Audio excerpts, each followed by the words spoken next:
Foundation archive is more secretive than SCP-001.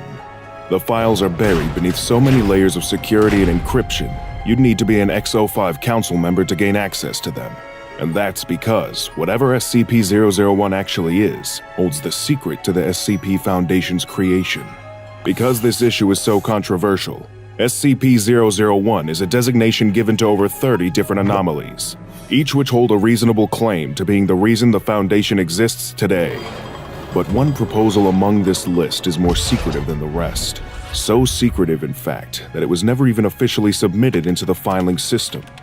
It exists only as a story told directly by 051, one of the 13 members of the legendary 05 Council. What follows is an approximation of that story. This is Dr. Jack Bright's proposal, also known as the Factory. The Factory was a facility created by a wealthy industrialist named James Anderson in 1835. The building, which soon became known as the Anderson Factory, was a thing of industrial beauty for the time.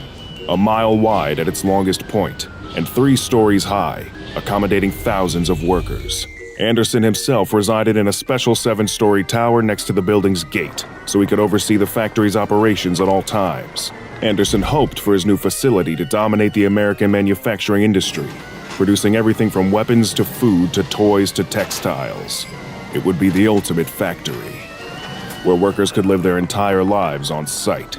They would be born here, work here, live here, and eventually die here, like productive little drones inside an immense hive. The problem, if you couldn't already tell from the living conditions he enforced, was that James Anderson was a sociopathic monster, and he was believed to be a worshiper of Satan, along with several other pagan deities, and he turned the entire factory into a kind of demonic nightmare. Everything was arranged according to occult geometry, and the ground was covered in arcane symbols that could only be seen when blood was running across the ground. And given the horrific things that happened inside the factory, this was often the case. In his private journals, Anderson indicated that he thought of his workers as less than human, and many that died in the manufacturing process had their parts harvested for meat production to feed the others. But since Anderson was very good at keeping all this under wraps, new workers still flocked to his factory in droves. Factory workers were forced into 16-hour workdays by the facility's sadistic security force.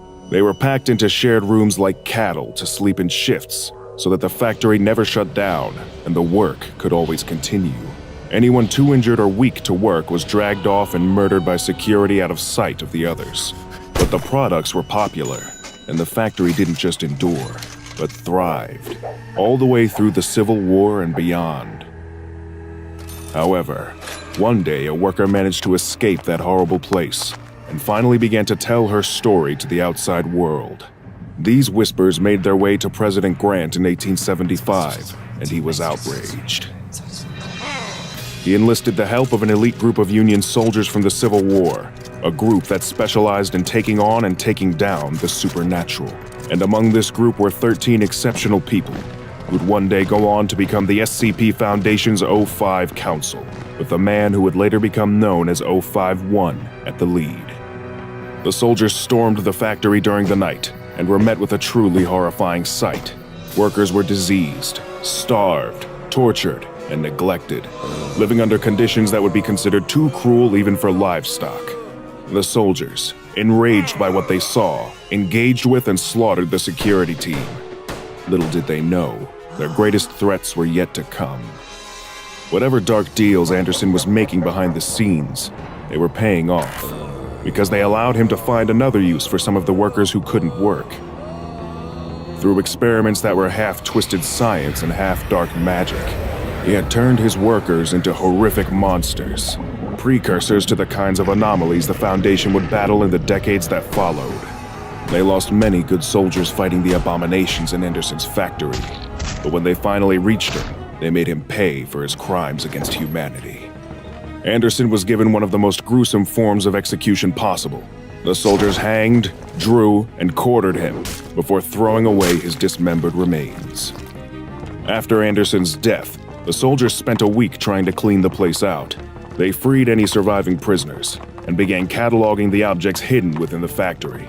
The entire place was still full of deadly traps and monsters, and they lost even more men during the cleanup effort.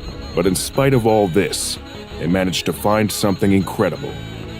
The factory was producing paranormal items of great power. They found toy weapons that were more powerful than real ones, skeletal horses that could run much faster than normal ones and would never tire, cloaks made of pure darkness that could transport the wearer into a realm of shadows. The soldiers found they were sitting on a gold mine of tools and weapons like no other, and suddenly, they felt a sense of great duty wash over them. They knew now that there were monsters out there, and only they had the knowledge and tools to fight them. They would utilize the factory that had brought humanity so much pain and turn it into a tool to defend the human race. The upper echelons of the soldiers formed what would be the original O5 Council and began building around the factory. Lower-ranking soldiers were designated as field operatives, and as time went on, they would expand their ranks further with men of science.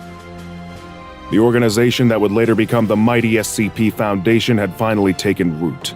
They would work outside the purview of the government, with President Grant being told that the factory had been destroyed.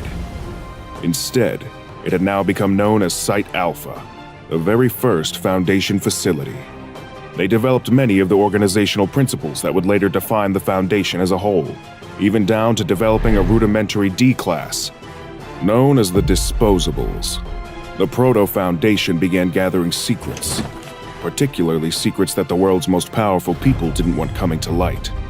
They managed to build an empire out of blackmail, forcing the rich and influential to bankroll their early endeavors into the supernatural.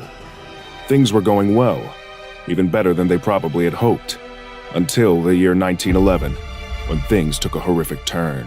A new enemy to the Foundation had revealed themselves, a race of powerful entities that these early Foundation members took to calling the Fairies, due to their nature as tricksters and their sensitivity to iron. But don't let the name fool you. These were some of the most devastating creatures the Foundation ever faced, as these fledgling soldiers were about to find out. They sent a team of their best men after the Fairies, and the next time they saw these men, their severed heads were mounted on poles, attached to the beasts that the Fairies ride. The creatures were ready to retaliate and led a brutal attack on Site Alpha. An attack so bad that it left O51 psychologically scarred to this day.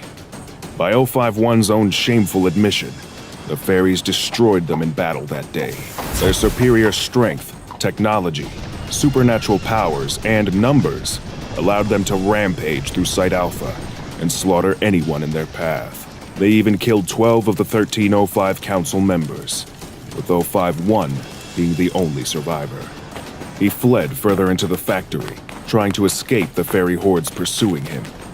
It seemed like there was no way to get out of this death trap, until he happened upon a golden door covered in strange symbols. He opened the door and found himself inside what appeared to be a different dimension, filled with a deep red light that pulsed like a giant heartbeat.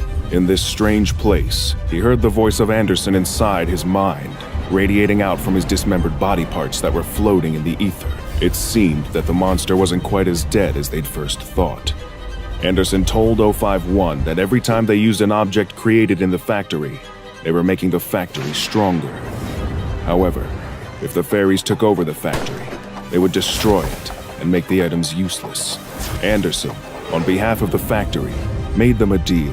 He would undo the deaths of the fallen Foundation members and give them the power to destroy the Fairies, if O51 pledged their allegiance to the factory. Seeing no other choice, O51 took the deal. The slaughter at Site Alpha was undone, and O51 began a campaign of terror against the Fairies as an act of revenge for what happened. They murdered every single Fairy, entirely eliminating the species and wiping out all record of their existence. Even when the other members of the O5 Council tried to talk him out of it, O51 was insistent on leaving none alive. In the following century, the SCP Foundation flourished. It expanded itself worldwide, gaining vastly more personnel and modern technology to assist in its new mission of capturing anomalies rather than massacring them. The Foundation abandoned the factory, though, going back on his deal with Anderson. O51 personally had the place buried under rubble to ensure that it would never be discovered again. But what is buried is not always forgotten. To this day, a number of other anomalies have had connections to the factory, especially Dr. Wondertainment, a sinister toy company producing dangerous and anomalous playthings.